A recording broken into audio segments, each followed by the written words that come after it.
പഠനത്തിൽ പിന്നിലായിരിക്കുന്ന പാരൻസും കുട്ടികളൊക്കെ നമ്മളെടുത്ത് വരുന്ന സമയത്ത് നമ്മൾ അവരോട് സംസാരിക്കുമ്പോൾ പാരൻസ് പൊതുവേ പറയുന്ന കുറേ കാര്യങ്ങളുണ്ട്. കുട്ടികളുടെ പഠനത്തിലുള്ള പ്രശ്നങ്ങൾ, വായിക്കാനോ എഴുതാനോ അറിയില്ല, അക്ഷരങ്ങൾ തിരിച്ചറിയാൻ പറ്റുന്നില്ല, എഴുതുന്നത് മാറിപ്പോകുന്നു, ഇങ്ങനെയൊക്കെ ഒരുപാട് വളരെ എവിഡൻ്റ് ആയിട്ടുള്ള സിംറ്റംസ് പറയുന്ന സമയത്ത് നമ്മൾ ഒരു കൺക്ലൂഷനിലേക്ക്, നമ്മളൊരു ഡയഗ്നോസിസ് അല്ല, നമ്മളൊരു കൺക്ലൂഷൻ, മേ ബി ഇത് പഠനത്തിൽ ഇങ്ങനെ പ്രശ്നങ്ങൾ നേരിടുന്നത് ലേണിംഗ് ഡിസബിലിറ്റി കാരണം ആവാം എന്ന് പറയുന്ന സമയത്ത് പാരൻസ് ചോദിക്കാറുണ്ട്, ഇത് എന്തുകൊണ്ടാണ് സംഭവിക്കുന്നത് എന്ന് ചോദിക്കാറുണ്ട്. അപ്പോൾ നമ്മൾ പാരൻസിന് കൃത്യമായിട്ട് ലേണിംഗ് ഡിസബിലിറ്റി എന്താണ്, ജനറലി ഉള്ള പഠന പ്രശ്നങ്ങൾ എന്തൊക്കെയാണ് എന്നൊക്കെ ഇങ്ങനെ പറഞ്ഞു കൊടുക്കാറുണ്ട്. പാരൻസിനെ സംബന്ധിച്ചിടത്തോളം കുട്ടികൾ വളരെ ഇൻ്റലിജൻ്റ് ആണ്, അവർക്ക് എല്ലാ കാര്യങ്ങളും അറിയാം, എല്ലാ കാര്യങ്ങളെക്കുറിച്ചും സംസാരിക്കാൻ അറിയാം. ചിലപ്പോൾ പാരൻസിന് അറിയുന്നതിനേക്കാൾ കൂടുതൽ പല കാര്യങ്ങളെക്കുറിച്ചും കുട്ടികൾക്കറിയാം. പക്ഷേ വായിക്കാനും എഴുതാനും മാത്രം അറിയില്ല, അല്ലെങ്കിൽ പഠനത്തിൽ മാത്രമാണ് പ്രശ്നം, ചിലപ്പോൾ മാത്സിൽ മാത്രമാണ് പ്രശ്നം. ഇങ്ങനെയുള്ള സാഹചര്യങ്ങളിൽ പാരൻസ് എപ്പോഴും ഭയങ്കര കൺഫ്യൂസ്ഡ് ആയിട്ടാണ് നമ്മളെടുത്ത് ഈ ചോദ്യങ്ങളൊക്കെ ചോദിക്കുന്നുണ്ടാവുക. അപ്പോൾ പാരൻസ് കരുതുന്നത് കുട്ടിക്ക് മടിയായതുകൊണ്ടാണ്, പഠിക്കാൻ താല്പര്യം ഇല്ലാത്തത് കൊണ്ടാണ്, അല്ലെങ്കിൽ മറ്റു പല താല്പര്യങ്ങളുമാണ് കുട്ടിക്കുള്ളത് എന്നുള്ളതൊക്കെയാണ് കരുതുന്നത്. അപ്പോൾ ഇതിൻ്റെ യഥാർത്ഥ കോസ് മേ ബി അത് ലേണിംഗ് ഡിസബിലിറ്റി ആവാം എന്ന് പറയുന്ന സമയത്ത് അതെന്തുകൊണ്ടാണ് സംഭവിക്കുന്നത് എന്നൊക്കെ ഉള്ളത് നമ്മൾ പാരൻസിനും പറഞ്ഞ് മനസ്സിലാക്കി കൊടുക്കാറുണ്ട്. നമ്മൾ ടോപ്പിക്കിലേക്ക് പോകുന്നതിന് മുമ്പ് കഴിഞ്ഞ വീഡിയോസ് നിങ്ങൾ കണ്ടിട്ടില്ലെങ്കിൽ നിർബന്ധമായിട്ടും കാണാം. നമ്മൾ പഠന പിന്നോക്കാവസ്ഥയെക്കുറിച്ചും പഠനത്തിൽ പ്രശ്നമുള്ള കുട്ടികൾ നേരിടുന്ന സ്ട്രഗിൾസിനെ കുറിച്ചും അതുപോലെ തന്നെ പഠന പിന്നോക്കാവസ്ഥയുടെ കാരണങ്ങളെക്കുറിച്ചും അവരോട് എന്തൊക്കെ കാര്യങ്ങൾ ചെയ്യാം ചെയ്യരുത് എന്നുള്ള കാര്യങ്ങളൊക്കെ നമ്മൾ പല വീഡിയോകളിലായിട്ട് ഡിസ്കസ് ചെയ്തിട്ടുണ്ട്. ഈ ചാനലിൽ നിങ്ങൾ ആദ്യമായിട്ട് വരികയാണെങ്കിൽ ഈ ചാനലിൽ നമ്മൾ ഡിസ്കസ് ചെയ്യുന്ന കാര്യങ്ങൾ നിങ്ങൾക്ക് നിങ്ങളുടെ കുട്ടികൾക്കൊക്കെ ഉപകാരപ്പെടുന്നുണ്ടെങ്കിൽ തീർച്ചയായും ചാനൽ സബ്സ്ക്രൈബ് ചെയ്യുക. അതുപോലെ തന്നെ വീഡിയോ ഇഷ്ടപ്പെടുന്നുണ്ടെങ്കിൽ ലൈക്ക് ചെയ്യുക. നിങ്ങളുടെ അഭിപ്രായങ്ങൾ നിങ്ങൾ കമൻറ്റിൽ ജസ്റ്റ് സിമ്പിൾ കമൻറ്റിലെങ്കിലും നിങ്ങൾ അറിയിക്കാൻ ശ്രമിക്കുക. സോ നമുക്ക് ടോപ്പിക്കിലേക്ക് വരാം. അപ്പോൾ ലേണിംഗ് ഡിസബിലിറ്റി എന്ന് പറഞ്ഞു കഴിഞ്ഞാൽ ഒരു ന്യൂറോ ഡെവലപ്മെൻറ്റൽ ഡിഫറൻസ് ആണ്, അല്ലെങ്കിൽ കുട്ടികളുടെ ബ്രെയിനിലുള്ള അതിൻ്റെ വയറിങ്ങിലുള്ള ഡിഫറൻസ് കാരണം സംഭവിക്കുന്ന ഒരു സംഭവമാണ് എന്ന് നമ്മൾ കഴിഞ്ഞ വീഡിയോകളിലൊക്കെ ആയിട്ട് ഡിസ്കസ് ചെയ്തിട്ടുണ്ടായിരുന്നു. അതേസമയം ജനറലി പഠന പിന്നോക്കാവസ്ഥ, അക്കാഡമിക് ബാക്ക്വേർഡ്നെസ്, സ്കോളാസ്റ്റിക് ബാക്ക്വേർഡ്നെസ് എന്നൊക്കെ പറയുന്നത് ചിലപ്പോൾ മറ്റു പല കാരണങ്ങൾ കൊണ്ട് കുട്ടികൾക്ക് സംഭവിക്കുന്നതും ആവാം എന്ന് നമ്മൾ കഴിഞ്ഞ വീഡിയോകളിലൊക്കെ ആയിട്ട് ഡിസ്കസ് ചെയ്തിട്ടുണ്ടായിരുന്നു. ഈ വീഡിയോയിൽ നമ്മൾ കംപ്ലീറ്റ്ലി ഡിസ്കസ് ചെയ്യുന്നത് learning disability, specific learning disability എന്ന് പറയുന്ന അവസ്ഥ എന്തുകൊണ്ടാണ് കുട്ടികളിൽ ഉണ്ടാവുന്നത്, എന്തുകൊണ്ടാണ് അവരുടെ ബ്രെയിന് വ്യത്യസ്തമായിട്ട് വയറിങ് ചെയ്യപ്പെടുന്നത്, അല്ലെങ്കിൽ അവർക്ക് എന്തൊക്കെ കാരണങ്ങൾ കൊണ്ടാണ് ഈ ഒരു ന്യൂറോ ഡെവലപ്മെന്റൽ ഡിഫറൻസ് സംഭവിക്കുന്നത് എന്നുള്ള കാര്യങ്ങളാണ് ഡിസ്കസ് ചെയ്യുന്നത്. കുട്ടികളുടെ ബ്രെയിനിന്റെ ഡെവലപ്മെന്റ് അല്ലെങ്കിൽ ബ്രെയിനിന്റെ ന്യൂറൽ വയറിങ് ഇങ്ങനെ സംഭവിക്കുന്നതിൻ്റെ ഒന്നാമത്തെ കാരണം എന്ന് പറയുന്നത് ജനറ്റിക് അല്ലെങ്കിൽ ഹെറിഡിറ്ററി ഫാക്ടേഴ്സ് ആണ്.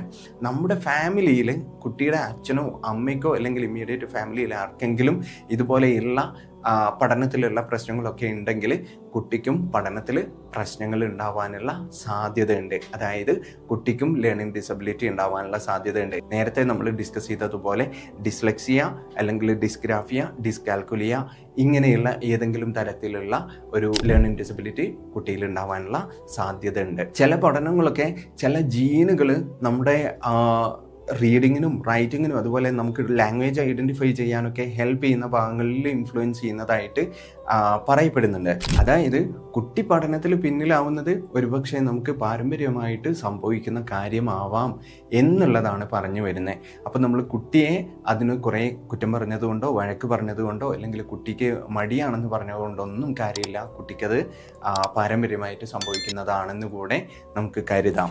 രണ്ടാമത്തെ ഒരു കാരണം, കുട്ടിയുടെ ബ്രെയിന് ഡെവലപ്പായി തുടങ്ങുന്ന സമയത്ത് ചിലപ്പോൾ അത് ഗർഭാവസ്ഥയിലോ അല്ലെങ്കിൽ കുട്ടി ജനിച്ച ഉടനെയുള്ള കുറച്ച് കാലങ്ങളിലൊക്കെ ആയിട്ട് സംഭവിക്കുന്ന ചില ഇൻഫ്ലുവൻസസ് കാരണവും കുട്ടികളുടെ ലേണിംഗ് ഡിസബിലിറ്റി ഡെവലപ്പ് ചെയ്യാനുള്ള സാധ്യതയുണ്ട്.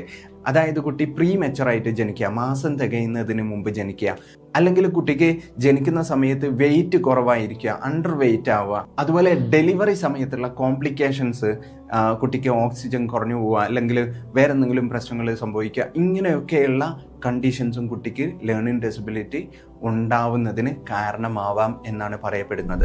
അല്ലെങ്കിൽ കുട്ടി ജനിക്കുന്നതിന് മുമ്പോ അല്ലെങ്കിൽ ജനിച്ചതിന് ശേഷമൊക്കെ എന്തെങ്കിലും ടോക്സിൻസിന് എക്സ്പോസ്ഡ് ആവുക, അതായത് അതായത് എന്തെങ്കിലും വിഷവാതകങ്ങൾ അല്ലെങ്കിൽ ദ്രാവകങ്ങൾക്കൊക്കെ എക്സ്പോസ്ഡ് ആവുന്ന സാഹചര്യങ്ങളിലും കുട്ടിക്ക് ലേണിംഗ് ഡിസബിലിറ്റി ഡെവലപ്പ് ചെയ്യാനുള്ള സാധ്യതയുണ്ട്. അതുപോലെ തന്നെ കുട്ടി പ്രഗ്നൻസി സമയത്തോ അല്ലെങ്കിൽ അതിന് ശേഷമൊക്കെ വേണ്ട രീതിയിലുള്ള പോഷകാഹാരം ന്യൂട്രീഷൻ കിട്ടാത്തത് കാരണവും കുട്ടിയുടെ ബ്രെയിനിൻ്റെ വയറിങ് ഈ രീതിയിലാവാനുള്ള സാധ്യതകളൊക്കെ ഉണ്ട്. അപ്പോഴും കുട്ടികൾക്ക് ലേണിംഗ് ഡിസബിലിറ്റിക്കുള്ള സാധ്യത ഉണ്ടാവുന്നുണ്ട്. കുട്ടിയുടെ ഏർലി ചൈൽഡ്ഹുഡിലുള്ള എന്തെങ്കിലും ഇൻഫെക്ഷൻസ്, മെനിഞ്ചൈറ്റിസ് അല്ലെങ്കിൽ വേറെ എന്തെങ്കിലും തരത്തിലുള്ള ഇൻഫെക്ഷൻസ് ബ്രെയിനിന് സംഭവിക്കുകയാണെങ്കിലും ഈ പറയുന്ന രീതിയിൽ കുട്ടിക്ക് ലേണിംഗ് ഡിസബിലിറ്റി ഡെവലപ്പ് ആവാനുള്ള സാധ്യതയുണ്ട് എന്നാണ് പറയുന്നത്.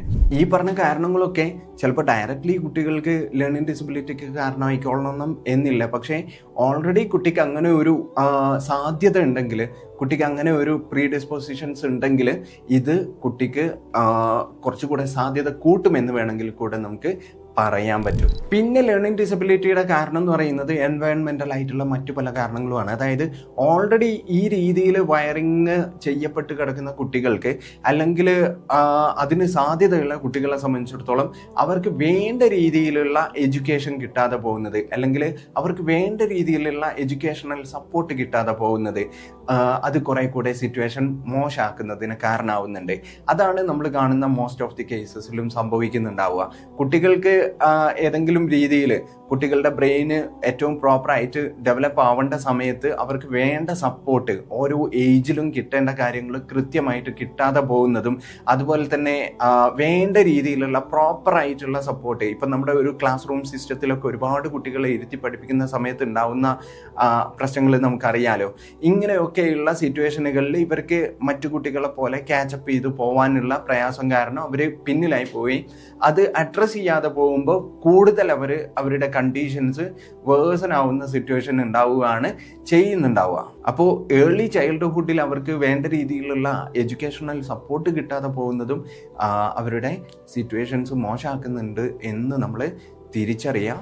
ഓൾറെഡി ലേണിംഗ് ഡിസബിലിറ്റി സാധ്യതയുള്ള കുട്ടികളുടെ അവരുടെ അവസ്ഥ കൂടുതൽ വഷളാക്കുന്നത് അല്ലെങ്കിൽ മോശമാക്കുന്നത് അവർക്ക് വേണ്ട രീതിയിലുള്ള ഇമോഷണൽ അല്ലെങ്കിൽ സൈക്കോളജിക്കൽ സപ്പോർട്ട് കിട്ടാതെ പോകുന്നതും കൊണ്ടുകൂടെയാണ്. പലപ്പോഴും പഠനത്തിൽ കുട്ടികൾ പിന്നിലാവുന്ന സമയത്ത് സംഭവിക്കുന്നത് അവർ ഭയങ്കരമായിട്ട് ക്രിട്ടിസൈസ് ചെയ്യപ്പെടും, അവർ ഭയങ്കരമായിട്ട് കമ്പയർ ചെയ്യപ്പെടും, അവർ ഭയങ്കരമായിട്ട് ബ്ലെയിം ചെയ്യപ്പെടും, അതായത് കുറ്റപ്പെടുത്തലുകൾ നേരിടേണ്ടി വരും. അതുപോലെ തന്നെ ഒരുപാട് ഇതുപോലെയുള്ള സാഹചര്യങ്ങളിലൂടെ എവ്രിഡേ അവർ കടന്നു പോകുന്നുണ്ടാവും. അവരെ സംബന്ധിച്ചിടത്തോളം പഠനം എന്ന് പറയുന്നത് ഒരു ഹിമാലയൻ ടാസ്ക് ആയിരിക്കും. അവർക്ക് ഏറ്റവും ഇഷ്ടമില്ലാത്തൊരു കാര്യമായിട്ട് പഠനം മാറിയിട്ടുണ്ടാവും. അപ്പോൾ അതിന് പാരൻസും ടീച്ചേഴ്സും കൂട്ടുകാരും അതുപോലെ വീട്ടിലുള്ള മറ്റുള്ള ആളുകളുടെ അടുത്തു നിന്നൊക്കെയുള്ള സപ്പോർട്ട് ഇവർക്ക് മിസ്സാവുന്നത് കാരണമാണ് ഇതൊക്കെ സംഭവിക്കുന്നുണ്ടാവുക. അപ്പോൾ ഈ സപ്പോർട്ട് അവർക്ക് കിട്ടുക എന്ന് പറയുന്നത് പാരൻസിൻ്റെ അടുത്ത് നിന്ന് അറ്റ്ലീസ്റ്റ് ബാക്കിയുള്ള ആളുകൾക്കൊന്നും ചിലപ്പോൾ കുട്ടീനെ മനസ്സിലാക്കിക്കൊള്ളാൻ പറ്റിക്കൊള്ളണമെന്നില്ല. പക്ഷേ പാരൻസിന് അവരെ മനസ്സിലാക്കാൻ പറ്റുകയും അതുപോലെ അവർക്ക് വേണ്ട സപ്പോർട്ട്, ഇമോഷണൽ സപ്പോർട്ട് കൊടുക്കാൻ പറ്റുകയും ചെയ്യേണ്ടതുണ്ട്. സോ ഇങ്ങനെ സംഭവിച്ചില്ലെങ്കിലും ഓൾറെഡി പഠനത്തിൽ പ്രയാസം നേരിടുന്ന കുട്ടികൾക്ക് അവരുടെ അവസ്ഥ കൂടുതൽ മോശമാക്കാൻ കാരണമാവും. അപ്പോൾ കാര്യം ഇങ്ങനെയൊക്കെ ആയിക്കൊള്ളട്ടെ, നമ്മൾ ഏറ്റവും നല്ല രീതിയിൽ അത് തിരിച്ചറിഞ്ഞ് അതിന് വേണ്ടിയിട്ട് എഫേർട്ട് എടുക്കുന്ന സമയത്ത് അല്ലെങ്കിൽ അതിന് വേണ്ട പരിശീലനങ്ങൾ കൃത്യമായിട്ട് കൊടുക്കുന്ന സമയത്ത് കുട്ടികളിൽ പോസിറ്റീവായിട്ടുള്ള ചേഞ്ച് നമുക്ക് കൊണ്ടുവരാൻ കഴിയും. ഇത് നല്ല രീതിയിൽ മാനേജ് ചെയ്യാൻ കഴിയും. അവർക്കും അവരുടേതായ രീതിയിൽ അവർക്ക് മനസ്സിലാവുന്ന രീതിയിൽ പഠിപ്പിച്ചു കഴിഞ്ഞാൽ അവർക്ക് മനസ്സിലാവും, അവർക്ക് വായിക്കാൻ പറ്റുമെന്ന് നമ്മൾ മനസ്സിലാക്കുക. അതിന് ചിലപ്പോൾ കുറച്ച് സ്ലോ ആയിട്ടായിരിക്കും കുട്ടികൾ പോകുന്നുണ്ടാവുക. അതിനുള്ള സമയം നമ്മൾ നന്നായിട്ട് അനുവദിച്ചു കൊടുക്കുക. മറ്റു കുട്ടികളുമായിട്ട് താരതമ്യം ചെയ്യാതിരിക്കുക. അവർക്ക് അവരുടെ സ്പീഡിൽ അവർക്ക് പറ്റുന്ന രീതിയിൽ അവർ പഠിച്ചെടുക്കുന്നത് വരെ നമ്മൾ ക്ഷമയോടെ കാത്തിരിക്കുക. അതിന് വേണ്ടിയിട്ടുള്ള സപ്പോർട്ടൊക്കെ കൊടുക്കുന്ന പാരൻ്റായിട്ട് നമ്മൾ മാറാൻ വേണ്ടി ശ്രമിക്കുക. നമുക്ക് മറ്റു കുട്ടികളെ അത്ര നമ്മുടെ കുട്ടി എത്താതിരിക്കുന്ന സമയത്ത് നല്ല വിഷമവും കാര്യങ്ങളൊക്കെ ഉണ്ടാവും. പക്ഷേ സ്റ്റിൽ ക്ഷമയോടുകൂടെ മുന്നോട്ട് പോവുക.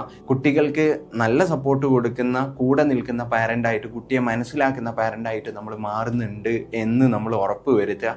കുട്ടിക്ക് എത്രയും നേരത്തെ കുട്ടിക്ക് വേണ്ട സപ്പോർട്ടുകൾ ഒരുക്കി കൊടുക്കുക. നമ്മൾ ഇതുപോലുള്ള ഒരുപാട് ടോപ്പിക്കുകൾ, mental health, child psychology, parenting, എഡ്യൂക്കേഷന്, ഫാമിലി ലൈഫ് തുടങ്ങി ഒരുപാട് കാര്യങ്ങളിൽ പുതിയ വീഡിയോകളിൽ ഡിസ്കസ് ചെയ്യുന്നതായിരിക്കും. So stay tuned. വീണ്ടും കാണാം. Thank U.